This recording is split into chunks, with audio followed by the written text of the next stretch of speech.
একটি নয় দুটি নয়, পুরো ২৫টি ভারতীয় ড্রোন ধ্বংস করে দিয়েছে পাক সেনারা। লাহোর, রাওয়ালপিন্ডি, করাচি, যেদিকে ড্রোন উড়েছে সেদিকেই ধোঁয়া। পাকিস্তান সশস্ত্র বাহিনীর মুখপাত্র লেফটেন্যান্ট জেনারেল আহমেদ শরীফ জানিয়েছেন, ৭ ও ৮ মে ড্রোন উড়িয়ে পাকিস্তানের আকাশে ঢুকতে চেয়েছিল ভারতের সেনাবাহিনী।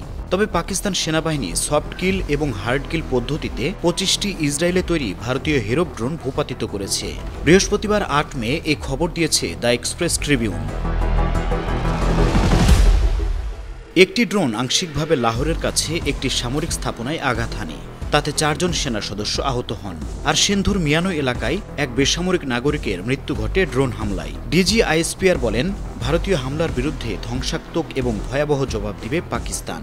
ইতোমধ্যে পাকিস্তান বিমান বাহিনী ভারতের ৫টি যুদ্ধবিমান ধ্বংস করেছে।